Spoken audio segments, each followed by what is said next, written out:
Hello students, welcome to my YouTube channel Creatively Grow.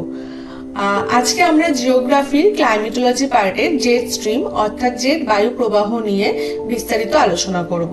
তো jet বায়ু প্রবাহ কাকে বলে, জেট বায়ু প্রবাহ কয় প্রকার এবং জেট বায়ু প্রবাহের ফরমেশন, উৎপত্তি বা গঠন কি ধরনের সেই সম্পর্কে বিস্তারিত আলোচনা করব।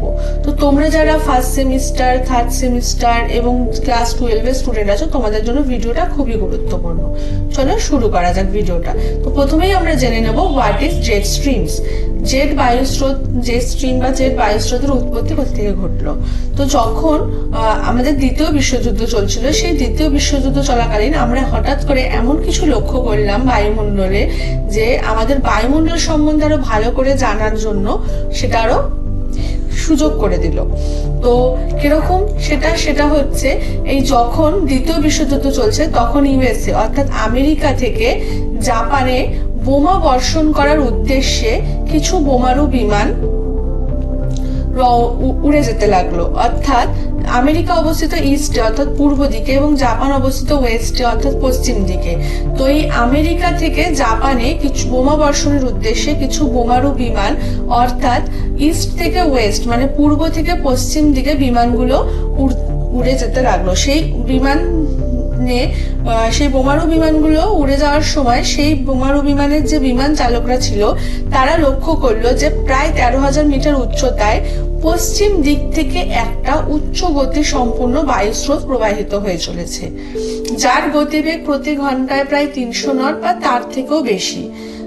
তো এর ফলে তারা লক্ষ্য করলো যে তারা যখন বিমানগুলো পশ্চিম দিকে যখন যাচ্ছে, সেই পশ্চিম দিকে যাবার সময় এদের গতিবেগ প্রায় 0 হয়ে পড়ছে, অর্থাৎ এদের স্পিডটার রিডাকশন ঘটছে। কারণ তারা পশ্চিম দিকে যখন যাচ্ছে, ঠিক পশ্চিম দিক থেকে একইভাবে বায়ুস্রোতটা প্রবাহিত হচ্ছে, যা তাদের গতিবেগকে 0 করে দিচ্ছে বা তাদের গতিবেগে বাধার সৃষ্টি করছে। কিন্তু তারা যখন তার বিপরীত দিকে অর্থাৎ পূর্ব দিকে ক্যাম্পে ফেরত আসছে, তখন তারা অতি দ্রুত ফেরত আসছে, কারণ কোনো বাধা পাচ্ছে না, বায়ুটা পশ্চিম দিকেই প্রবাহিত হচ্ছে বিনা বাধা এবং খুব দ্রুত গতিবেগে তারা পূর্ব দিকে ক্যাম্পে অতি সহজেই ফিরে আসতে পারছে। তো এই যে বায়ুটি প্রবাহিত হচ্ছে, পরবর্তীকালে এই যে বায়ু প্রবাহটির নামকরণই করা হয় জেট বায়ু প্রবাহ। তো এই জেট বায়ু প্রবাহ বিশ্বযুদ্ধ শেষ হলে সিজি রশ্মি এই জেট বায়ু প্রবাহ নিয়ে বিস্তারিত গবেষণা শুরু করে। তো কনসেপ্ট ক্লিয়ার হয়েছে তোমাদের, তো জেট বায়ু প্রবাহ কোথা থেকে উৎপত্তি ঘটলো। এবার চলো এক কথায় দেখে নিই যে জেট বায়ু প্রবাহ কাকে বলে বা জেট বায়ু প্রবাহের ডেফিনেশন। জেট বায়ু প্রবাহ হলো ঊর্ধ্ব ট্রোপোস্ফিয়ারে এক কথায় জেট বায়ু প্রবাহের সংজ্ঞা। ঊর্ধ্ব ট্রোপোস্ফিয়ারে পশ্চিম দিক থেকে পূর্ব দিকে প্রবাহিত এক উচ্চ গতি সম্পন্ন বায়ুস্রোতকে জেট স্ট্রিম বলা হয়। তো কি বলছে, ঊর্ধ্ব ট্রোপোস্ফিয়ারে পশ্চিম থেকে পূর্ব দিকে প্রবাহিত এক উচ্চ গতি সম্পন্ন বায়ুস্রোতকে জেট স্ট্রিম বলা হয়। তো জেট স্ট্রিম কাকে বলে আমরা জানলাম। তো এবার জেনে নিই জেট স্ট্রিমের কিছু বৈশিষ্ট্য মানে কিছু ক্যারেক্টারিস্টিক্স বা কিছু ফিচার্স। তো কি কি ফিচার্স আছে দেখে নিই, ক্যারেক্টারিস্টিক্স আছে জেট স্ট্রিমের। ফার্স্ট ক্যারেক্টারিস্টিক্স হচ্ছে জেট স্ট্রিম একটা উচ্চ গতি সম্পন্ন বায়ুস্রোত। জেট স্ট্রিম একটি উচ্চ গতি সম্পন্ন বায়ুস্রোত। সেটা হচ্ছে এটি ঊর্ধ্ব ট্রোপোস্ফিয়ারে অবস্থান করে। আমরা জানি যে আমাদের দুটো ট্রোপোস্ফিয়ার অংশ আছে, একটা হচ্ছে নিম্ন ট্রোপোস্ফিয়ার, একটা হচ্ছে ঊর্ধ্ব ট্রোপোস্ফিয়ার। তো এটি হচ্ছে ঊর্ধ্ব ট্রোপোস্ফিয়ারে অর্থাৎ ভূপৃষ্ঠ থেকে প্রায় 8 থেকে 15 কিলোমিটার উচ্চতায় যে ঊর্ধ্ব ট্রোপোস্ফিয়ার আছে সেখানে অবস্থান করে। এর রিজন হচ্ছে আমাদের নিম্ন ট্রোপোস্ফিয়ারে কিছু ঘর্ষণীয় টান কাজ করে। ঘর্ষণীয় টান কাজ করে বলতে এখানে এক্সামিনেশন বলতে যে পাহাড়, পর্বত, বিভিন্ন জঙ্গল, গাছপালা ইত্যাদির কারণে এখানে বায়ু প্রবাহে বাধাপ্রাপ্ত হয় বা একটা ঘর্ষণীয় টান কাজ করে। কিন্তু ঊর্ধ্ব ট্রোপোস্ফিয়ারে এরকম কোনো বাধা না থাকায়, এখানে বায়ুর কোনো ঘর্ষণীয় টান না থাকায় বায়ু অতি সহজে বায়ু প্রবাহ ঘটতে পারে, যার জন্য সাধারণত প্লেন চলাচল, আমাদের বিমান চলাচল সাধারণত এই ঊর্ধ্ব ট্রোপোস্ফিয়ার অংশেই লক্ষ্য করা যায়। তাই এই জেট বায়ু প্রবাহ ঊর্ধ্ব ট্রোপোস্ফিয়ারে অবস্থান করে। থার্ড নম্বর পয়েন্ট হচ্ছে উচ্চ পর্বতমালার অবস্থানের জন্য এদের গতিপথ পরিবর্তিত হয়। এই যে কিছু কিছু উঁচু পর্বতমালা অবস্থান করছে, তার ফলে জেট বায়ুর গতিপথের অনেক সময় পরিবর্তন ঘটে থাকে। তো এই জেট বায়ু আমরা আগেই পড়েছি যে উচ্চ গতি সম্পন্ন, তো তার ফলে এর গতিবেগ কিন্তু প্রায় ঘন্টায় 150 থেকে 300 কিমি। এই গতিবেগ কখনো কখনো আবার বৃদ্ধি পেয়ে 450 থেকে কিন্তু 550 কিমি পর্যন্ত হয়ে দাঁড়ায়। তো এখানে আমরা কি কি ক্যারেক্টারিস্টিক্স দেখতে পারলাম জেট স্ট্রিমের। ফার্স্ট হচ্ছে এটি উচ্চ গতি সম্পন্ন বায়ুস্রোত, এটি ঊর্ধ্ব ট্রোপোস্ফিয়ারে অবস্থান করছে। এটা এর গতিপথ হচ্ছে পরিবর্তিত হচ্ছে বিভিন্ন পর্বতমালার অবস্থানের জন্য। এর গতিবেগ ঘন্টায় 150 থেকে 300 কিমি এবং 450 কিমির বেশি হয়ে দাঁড়ায়। এটা ওয়েস্ট টু ইস্ট অর্থাৎ পশ্চিম থেকে পূর্ব দিকে প্রবাহিত হচ্ছে। নেক্সট ক্যারেক্টারিস্টিক্স কে, এটা পশ্চিম থেকে পূর্ব দিকে প্রবাহিত হচ্ছে। এটা সবসময় পশ্চিম দিক থেকে পূর্ব দিকে ওয়েস্ট টু ইস্ট প্রবাহিত হচ্ছে। নেক্সট পয়েন্ট কি, এটি একটি শক্তিশালী বায়ু প্রবাহ, অনেকটা নদীর মতন অবস্থান করে। এই বায়ু প্রবাহটা অনেকটা নদীর মতন অবস্থান করে বলে একে জেট স্ট্রিম বলা হয়। নদীর মতন অবস্থান করে বলতে, নদীতে যেমন নদীর কেন্দ্রে কিন্তু গতিবেগ সব থেকে বেশি থাকে, মানে গতিবেগ বলতে স্পিড বা গতিবেগ বলো, নদীর কেন্দ্রে সব থেকে বেশি থাকে এবং নদীর পার্শ্ব দেশে আস্তে আস্তে গতিবেগের রিডাকশন ঘটে, গতিবেগ কমতে থাকে, মিনিমাম গতিবেগ থাকে। ঠিক এই একইভাবে জেট বায়ু প্রবাহের সেন্টারেও ম্যাক্সিমাম স্পিড থাকে এবং প্রান্তভাগে মিনিমাম স্পিড থাকে, স্পিড কমতে থাকে, কিন্তু ম্যাক্সিমাম স্পিডটাই সেন্টারেই থাকে। তো এই একই রকম ভাবে নদীর মতনই এই জেট বায়ু প্রবাহটা প্রবাহিত হয় বলে একে জেট স্ট্রিম বলা হয়ে থাকে। তো সিজি রশ্মির অধীনে সিজি রশ্মির অধীনে এই নিয়ে গবেষণা শুরু হয়েছে বলে, তিনি এই নিয়ে গবেষণা করছেন বলে তার নাম অনুসারে একে অনেক সময় রশ্মি তরঙ্গ বলা হয়। আর কি কি ক্যারেক্টারিস্টিক্স এখানে আমরা দেখলাম, হচ্ছে এটা পশ্চিম দিক থেকে পূর্ব দিকে প্রবাহিত হচ্ছে, পশ্চিম থেকে পূর্ব দিকে প্রবাহিত হচ্ছে। এটি শক্তিশালী বায়ু প্রবাহ, অনেকটা এটা নদীর মতন অবস্থান করে, তাই জন্য একে জেট স্ট্রিম বলা হচ্ছে। আর সিজি রশ্মির নাম অনুসারে একে রশ্মি তরঙ্গ বলা হয়ে থাকে। এটা জেট বায়ু প্রবাহের বৈশিষ্ট্য। এরপরে আমরা যেটা আলোচনা করব সেটা হচ্ছে টাইপস অফ জেট স্ট্রিমস। তোমাদের মনে প্রশ্ন আসতেই পারে, জেট স্ট্রিম বা জেট বায়ু প্রবাহ কি সবসময় একই রকম থাকে না কখনো কখনো পরিবর্তিত হয়? তো না, আমরা বলবো যে জেট স্ট্রিমস সাধারণত দুই ধরনের হয়, একটা হচ্ছে পার্মানেন্ট জেট স্ট্রিমস, একটা হচ্ছে temporary jet streams. Permanent jet stream হচ্ছে সারা বছর ধরে দেখা যায়, মানে থ্রু আউট দ্য ইয়ার, সারা বছর সব সময় যে জেট স্ট্রিম দেখা যায় তাকে পার্মানেন্ট জেট স্ট্রিম বলছে। আর টেম্পোরারি জেট স্ট্রিম হচ্ছে কিছু কিছু বিশেষ স্থানে কিছু কিছু বিশেষ সময়ে দেখা যায়, সেটাকে বলা হয় যে টেম্পোরারি জেট স্ট্রিম। তো এই পার্মানেন্ট জেট স্ট্রিমস এবং টেম্পোরারি জেট স্ট্রিমের উপর ডিপেন্ড করে জেট স্ট্রিমসকে সাধারণত 5টা ভাগে ভাগ করেছে। তো এই 5টা ভাগ কি কি দেখে নিই। প্রথম হচ্ছে মেরু সীমান্ত জেট প্রবাহ, পোলার ফ্রন্ট জেট স্ট্রিমস। দ্বিতীয় হচ্ছে উপক্রান্তীয় জেট প্রবাহ, sub tropical jet streams. Third হচ্ছে রাত্রিকালীন মেরু জেট প্রবাহ, পোলার নাইট জেট স্ট্রিমস। এগুলো হচ্ছে টেম্পোরারি জেট স্ট্রিমস। এই তিনটে মেরু সীমান্ত জেট প্রবাহ, উপক্রান্তীয় জেট প্রবাহ, রাত্রিকালীন মেরু জেট প্রবাহ, এই তিনটে হচ্ছে টেম্পোরারি জেট স্ট্রিম। আর পার্মানেন্ট জেট স্ট্রিম হচ্ছে ক্রান্তীয় পূবালি জেট প্রবাহ, ট্রপিক্যাল ইস্টার্লি জেট স্ট্রিম এবং স্থানীয় জেট প্রবাহ অর্থাৎ লোকাল জেট স্ট্রিম। একে অনেক সময় সৌমালি জেট স্ট্রিমও বলা হয়। তো এই দুটো হচ্ছে পার্মানেন্ট জেট স্ট্রিম। তো জেট স্ট্রিমসকে আমরা কভাগে ভাগ করতে পারি? 5 ভাগে। কি কি? এক হচ্ছে মেরু সীমান্ত জেট প্রবাহ, উপক্রান্তীয় জেট প্রবাহ, রাত্রিকালীন মেরু জেট প্রবাহ, ক্রান্তীয় পূবালি জেট প্রবাহ এবং স্থানীয় জেট প্রবাহ। ওকে, নেক্সট যেটা আলোচনা করব সেটা হচ্ছে ফরমেশন অফ জেট স্ট্রিমস।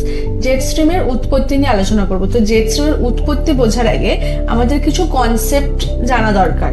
সেই কনসেপ্ট বা ধারণাটা কি? প্রথমত হচ্ছে ট্রাইসেলুলার মডেল। ট্রাইসেলুলার মডেল হচ্ছে তোমরা এর আগে পড়েছো বা তোমরা হয়তো জানো যে ট্রাইসেলুলার মডেল হচ্ছে হ্যাটলি sell, Ferrel sell, polar sell, এই তিনটাকে একত্রে ট্রাইসেলুলার মডেল বা ত্রিকোষীয় সংবহন মডেল বলে, যা সারা বিশ্বে আমাদের বাতাসের যে সাধারণ বায়ু চলাচল করে বা বায়ুমণ্ডলীয় যে প্রচলন দেখা যায় তাকে ব্যাখ্যা করে থাকে।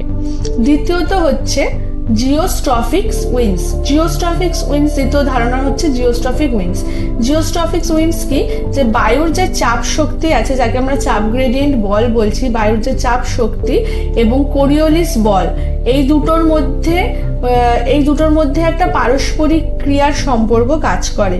ঠিক আছে, এই যে পারস্পরিক ক্রিয়া, একে বলা হচ্ছে জিওস্ট্রফিক্স উইন্ডস। দুটোর মধ্যে পারস্পরিক ক্রিয়া কাজ করে যখন একটা ভারসাম্য অবস্থা তৈরি করছে, তো সেটাকে বলা হচ্ছে জিওস্ট্রফিক্স উইন্ডস।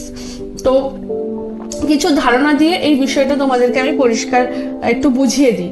তো প্রেশার গ্রেডিয়েন্ট বল বা প্রেশার গ্রেডিয়েন্ট ফোর্স বা চাপ গ্রেডিয়েন্ট বলটা কি? তো প্রেশার গ্রেডিয়েন্ট ফোর্স হচ্ছে, আমরা জানি যে বায়ু প্রবাহিত হয় বায়ুর চাপ শক্তি দ্বারা।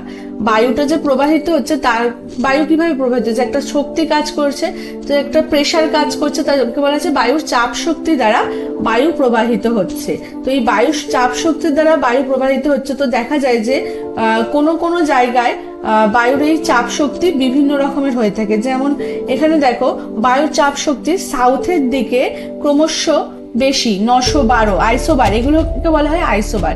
তো এই আইসোবারগুলোতে দেখো বায়ুর চাপ শক্তি দেওয়া আছে। তো বায়ুর চাপ শক্তি এটা হচ্ছে সাউথের দিকে দেখো 912 বেশি আছে। এরকম করতে করতে নর্থের দিকে দেখো বায়ুর চাপ শক্তিগুলো কমতে থাকছে, মানে আইসোবারগুলোর ভ্যালু কমছে, 908, 904, 900 মিলিবার করে নর্থের দিকে কমছে। তো যেখানে বায়ুর চাপ শক্তি বেশি সেই জায়গাটাকে আমরা হাই প্রেশার বলি, আর যেখানে কম সেখানে লো প্রেশার বলি। তো সাউথ টু নর্থের দিকে বায়ুর চাপ শক্তি ক্রমশ ডিক্রিজ হচ্ছে, তো পরিবর্তন হচ্ছে। তো এই বায়ুর চাপ শক্তির পরিবর্তনের জন্য এই বায়ুর যে প্রেশার গ্রেডিয়েন্ট চাপ, এরও পরিবর্তিত হয়। তো বায়ুর চাপ শক্তি বাড়ছে, অর্থাৎ বায়ুর চাপটা কোন দিকে বাড়ছে, হাই প্রেশার থেকে যখন লো প্রেশারের দিকে যাচ্ছে, অর্থাৎ সাউথ টু নর্থ যখন বায়ু প্রবাহিত হচ্ছে, তখন এই বায়ুর চাপ শক্তিটা ক্রমশ বৃদ্ধি পাচ্ছে। কোন দিকে, হাই প্রেশার টু লো প্রেশারের দিকে বায়ুর চাপ শক্তি যাচ্ছে, অর্থাৎ তো সাউথ টু নর্থের দিকে বায়ু প্রবাহিত হচ্ছে এবং বায়ুর ফোর্সটা বাড়ছে, অর্থাৎ চাপ গ্রেডিয়েন্ট বলটা বাড়ছে নর্থের দিকে, অর্থাৎ লো প্রেশারের দিকে। ঠিক আছে, বুঝতে পেরেছো যে প্রেশার গ্রেডিয়েন্ট ফোর্সটা কি? সাউথ, অর্থাৎ হাই প্রেশার থেকে লো প্রেশার নর্থের দিকে বায়ুর চাপ শক্তি ইনক্রিজ হচ্ছে, বৃদ্ধি পাচ্ছে। দেন হচ্ছে কোরিওলিস ফোর্স। কোরিওলিস ফোর্সটা কি? কোরিওলিস ফোর্স হচ্ছে, এটি একটি আপাত বল যা পৃথিবীর ঘূর্ণনের ফলে, এটা একটা আপাত বল, পৃথিবী ক্রমশ রোটেটেড, পৃথিবী সবসময় ঘুরছে আমরা জানি। তো পৃথিবীর এই ঘূর্ণনের ফলে যে উত্তর গোলার্ধের কোনো গতিশীল বস্তুকে সে ডান দিকে প্রবাহিত করে, এবং দক্ষিণ গোলার্ধের, মানে উত্তর গোলার্ধে যে কিছু বস্তু আছে সেগুলোকে সে ডান দিকে ঘোরায়, এবং যেগুলো দক্ষিণ গোলার্ধে যে বস্তুগুলো আছে সেগুলি বাম দিকে প্রবাহিত হয়। তো এই কোরিওলিস বলের প্রভাবে কি হচ্ছে, যে বায়ুর গতি বাড়তে থাকছে। এই যে কোরিওলিস বলটা কাজ করছে, এর ফলে বায়ুর প্রবাহ ক্রমশ বৃদ্ধি পাচ্ছে। আমরা জানি যে আমাদের যে এই পদ্ধতিটা বা এই যে জিওস্ট্রফিক পদ্ধতিটা কাজ করছে, এটা সাধারণত নর্দার্ন হেমিস্ফিয়ারে কাজ করছে। তো তাই বলা যায় যে কোরিওলিস বল আমাদের ডান দিকে ক্রমশ প্রবাহিত হচ্ছে। ঠিক আছে, কোরিওলিস বল এই ডান দিকে প্রবাহিত হচ্ছে। এর ফলে কোরিওলিস বল বৃদ্ধি পাওয়ার প্রভাবে এর গতিবেগ এখানে ক্রমশ বাড়ছে, এবং তার সাথে বায়ুর চাপ শক্তিও বৃদ্ধি পাচ্ছে। তো এর ফলে বায়ুর চাপ শক্তি এবং কোরিওলিস বল দুজনে ভারসাম্য অবস্থায় এসে আইসোবারগুলিকে সমান্তরালে প্রবাহিত করছে বায়ুটাকে। কোরিওলিস ফোর্সটাকে তখন নর্দার্ন হেমিস্ফিয়ারে কি ডান দিকে মুভ করাচ্ছে, এবং বায়ুর চাপ শক্তির দ্বারা বাধাপ্রাপ্ত হয়ে এই যে প্রেশার গ্রেডিয়েন্ট ফোর্স আর কোরিওলিস ফোর্স বাধাপ্রাপ্ত হয়ে এরা একটা জায়গায় এসে ভারসাম্য অবস্থায় এসে সমান্তরালে প্রবাহিত হচ্ছে। একে বলা হচ্ছে যে জিওস্ট্রফিক উইন্ড বলা হচ্ছে। তো এই দুটি পদ্ধতি, একটা হচ্ছে ট্রাইসেলুলার মডেল আর একটা হচ্ছে জিওস্ট্রফিক উইন্ডস, এই দুটো পদ্ধতি এই দুটি ধারণার দ্বারাই আমরা জেট স্ট্রিমের উৎপত্তি সম্পর্কে জানবো। তোমরা এখানে নোটিস করো যে আমরা জানি যে আমাদের জেট স্ট্রিম তৈরি হচ্ছে ঊর্ধ্ব ট্রপোস্ফিয়ার অংশে। ঊর্ধ্ব ট্রপোস্ফিয়ার অংশে উষ্ণ বায়ুপুঞ্জ এবং শীতল বায়ুপুঞ্জ দ্বারাই এই জেট স্ট্রিম তৈরি হয়। অর্থাৎ কোল্ড এয়ার মাস আর warm air mass, cold air mass আর ওয়ার্ম এয়ার মাসের দ্বারাই জেট স্ট্রিম তৈরি হয়ে থাকে। জেট স্ট্রিম সাধারণত তোমার ট্রপিক্যাল অংশে আমরা তোমার উষ্ণ বায়ুপুঞ্জ দেখতে পাই এবং টেম্পারেচার অংশে আমরা শীতল বায়ুপুঞ্জ লক্ষ্য করতে পারি। এবং এই দুটো বায়ুপুঞ্জের মধ্যে, এই ওয়ার্ম এয়ার আর কোল্ড এয়ারের মধ্যে একটা দূরত্ব বা সময়ে একটা পার্থক্য লক্ষ্য করা যায়, যার ফলে উষ্ণ বায়ুপুঞ্জের থেকে শীতল বায়ুপুঞ্জের চাপ চাপ বেশি এবং দ্রুত প্রবাহিত হয়ে থাকে। মানে এটা যদি আমরা একটা এক্সাম্পল দিয়ে বলতে পারি যে যদি এটা যে আইসোবার গুলো আছে, ওয়ার্ম বায়ু পৌঁছায় আইসোবার গুলো ধর 7 বারে গিয়ে যদি আইসোবার গুলো 7তম উচ্চতায় গিয়ে ওয়ার্ম বায়ুর প্রেসার গ্রেডিয়েন্ট কাজ করে, কিন্তু কোল্ড ওয়ার্মের প্রেসার গ্রেডিয়েন্ট 4 আইসোবার থেকে কাজ করতে শুরু করে দেয়। তো এর ফলে কি হচ্ছে, এর ফলে দেখা যাচ্ছে যে ঠিক এইরকম ঘটনাটাই আমাদের কিন্তু এই উত্তর ট্রপোস্ফিয়ার অংশে ঘটছে। বা আমরা ধরে নিই যে আমাদের নর্দার্ন হেমিস্ফিয়ারে যে দেখা যাবে যে এই ট্রপিক্যাল রিজিয়নে, নর্দার্ন হেমিস্ফিয়ারের এই ট্রপিক্যাল রিজিয়নে বায়ুর চাপ বেশি এবং টেম্পারেচার রিজিয়নে বায়ুর চাপ কম বৃদ্ধি পাচ্ছে। তো এখানে বায়ুর চাপটা বেশি বৃদ্ধি পাচ্ছে হাই প্রেসারে এবং টেম্পারেচারের দিকে বায়ুর চাপটা প্রবাহিত হচ্ছে এবং কম হচ্ছে। তো এই ক্ষেত্রে দেখা যাবে যে বায়ু তার জন্য আমাদের সাউথ থেকে নর্থের দিকে এই বায়ু প্রবাহিত হয়, যেহেতু হাই প্রেসার থেকে লো প্রেসারের দিকে বায়ু প্রবাহিত হয়, তাই নর্দার্ন হেমিস্ফিয়ারে সাউথ থেকে নর্থের দিকে এই বায়ু প্রবাহিত হয়। এবং এই বায়ুর গতিবেগ ক্রমশ বৃদ্ধি পাওয়ায় এখানের কোরিওলিস ফোর্স এবং প্রেসার গ্রেডিয়েন্ট ফোর্স দুটো একসাথে পারস্পরিক ক্রিয়া করে একটা ভারসাম্য অবস্থায় এসে পৌঁছায়, যার ফলে বায়ু তখন সমান্তরালে প্রবাহিত হতে থাকে পশ্চিম থেকে পূর্ব দিকে। এই পশ্চিম থেকে পূর্ব দিকে এই বায়ু প্রবাহিত হয়ে থাকে। ঠিক একইভাবে এইখানে পোলার অঞ্চলেও এই কোল্ড ওয়ার্ম আর কোল্ডার, মানে টেম্পারেচার রিজিয়নে ওয়ার্ম এবং পোলার রিজিয়নে যে কোল্ডার এয়ার মাস, মানে শীতল বায়ুপুঞ্জ আর উষ্ণ বায়ুপুঞ্জ ঘটছে। তো পোলার অঞ্চলেও একইভাবে এই জিনিস এই মানে এই প্রেসার গ্রেডিয়েন্ট, মানে এই বায়ুর চাপটা তৈরি হচ্ছে। তো এর উপর ভিত্তি করে আমরা জেট স্ট্রিম সম্পর্কে দু ধরনের জেট স্ট্রিম দেখতে পাই। একটা হচ্ছে সাবট্রপিক্যাল জেট স্ট্রিম, ট্রপিক্যাল অঞ্চল, আর একটা হচ্ছে পোলার জেট স্ট্রিম। তো পোলার জেট, এই সাবট্রপিক্যাল জেট স্ট্রিম হচ্ছে হ্যাডলি সেল আর ফেরেল সেলের সীমান্তে তৈরি হয়, আর পোলার জেট স্ট্রিম তৈরি হয় ফেরেল সেল আর পোলার সেলের সীমান্ত অংশে। ঠিক এই একইভাবে সাউদার্ন, এটা আমাদের নর্দার্ন হেমিস্ফিয়ারে তৈরি হচ্ছে, ঠিক একইভাবে সাউদার্ন হেমিস্ফিয়ারে এই জিনিসটা কাজ করছে করে সেখানেও সাবট্রপিক্যাল জেট স্ট্রিম তৈরি হচ্ছে হ্যাডলি সেল আর ফেরেল সেলের সীমান্ত, এবং ফেরেল সেল পোলার ফ্রন্ট সীমান্ত তৈরি হচ্ছে ফেরেল সেল, মানে পোলার জেট ফ্রন্ট জেট স্ট্রিম তৈরি হচ্ছে ফেরেল সেল আর পোলার সেলের সীমান্তবর্তী অংশে। তো এই যে আমরা যে বিষয়গুলো জানলাম, Hadley cell, polar cell, Ferrel cell, geostrophic winds, Coriolis force, এগুলো কিন্তু চিরস্থায়ী এবং এদের মধ্যে আন্তঃসম্পর্ক বা আন্তঃক্রিয়া সবসময় চলতে থাকে। তাই জন্য আমাদের যে জেট স্ট্রিম আছে, জেট স্ট্রিমও হচ্ছে স্থায়ী, সারা বছরই প্রবাহিত হয়ে থাকে। তো তোমরা জেট স্ট্রিম সম্পর্কিত সাধারণ বেসিক কনসেপ্ট আমি বোঝালাম, সেটা আশা করি তোমরা সবাই বুঝতে পেরেছো। আরো ডিটেলসে বুঝতে হলে আমাকে অবশ্যই কমেন্ট বক্সে কমেন্ট করো, এবং এই ধরনের জিওগ্রাফি রিলেটেড বিষয়বস্তুগুলো জানতে হলে অবশ্যই আমার চ্যানেলটিকে তোমরা লাইক, কমেন্ট এন্ড সাবস্ক্রাইব করো। And thank you for watching.